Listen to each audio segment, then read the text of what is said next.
Was meint die Tauffassung? Wem wird es wichtig, dass die in echt getauft wurden? Viele werden wie Ostern werden. Und das ist eine gute Zeit, wo wir zelebrieren, und Jesus kommt hier, hat jeden Kreuz und stark verdienen, eigentlich für meine Sinn, aber dann dreht er Luther stimmt er ab von den Grab. Und wenn wir alle glauben da, dann wollen wir heute Leben haben. Und das ist so eine gute Zeit, so stelle Freitag habe ich mal alle taub. Und Ostern Sonntag ist morgens, habe ich Tauffass hier bei Lebenswasser gequakt.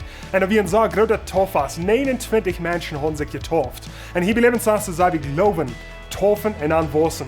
Iedermaal drei wie diese verschiedenen, wir sagen, wir müssen erst wissen, bevor wir uns taufen lassen. Wir müssen erst so und so gut sein, so und so jässig sein, bevor wir uns taufen lassen. Aber wenn wir nur die Schrift kriegen und das Neue Testament, iedermaal wenn Menschen zum Glauben kommen, die taufen sich denselben Tag. So wir sagen, glauben, taufen und dann wissen. Wir nehmen die Matthäus Kapitel 28, Vers 19. Jesus sagt hier zu den Jüngern, die letzten paar Dinge verheilen und Himmel reisen hat. Dann gehen die Völker von der Welt und merken ihnen zu Lehrlinge.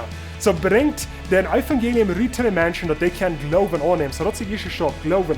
Und dann deutet er in den Namen von den Vater, von den Sehen und von den Heiligen Geist. So dass sie tauf ist. Und dann lehrt er alles zu tun, was er ihnen befohlen hat. So das wissen. So wie sein Glauben, taufen und dann wissen. Und wir tun taufast mit Ungeduld. Wenn das wir sein, dass das in der Bibel tun, und wir sein, dass das ein gutes Symbol ist, dass wir sterben zu uns alle leben und wir stehen ab zu nie leben. Und das ist ein Zelebrierungsfest. Wir klatschen unser Heim, wir jochen, wir sind mutig mit diesen Menschen, die sein zu der Welt. Und das ist ein Beweis zu der Welt, dass die haben der alle Leben hingeladen und dass die sind abgestoßen mit nie leben und dass die Jesus hängen gehen. Und das ist so eine wundervolle Zeit. Sag mir die Mutter sprechen, vielleicht hast du Jesus so angenommen, aber du hast ihn noch nicht auf den Glauben getauft. Und dann ist nicht deine Gelegenheit. Frau, die nicht Kirche, wo immer die Port von Basis, die kost taufen lohnen.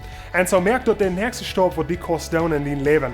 Und vielleicht sagst du, die hast noch nicht mal Jesus angenommen. Und dann ist von der und irgendeine gute Gelegenheit für dort. Wir wollen wie viel der wir wollen noch mal haben. So von der ist eine gute Gelegenheit zum Jesus annehmen. Bedriet sei, Jesus, ich anerkenne, dass ich seinen Sender. Ich glaube, die kannst mit ihr, die starkst für meine Sinn und die stehst ab von dort. Komm in mein Leben an und wasch meine Sinnen rein.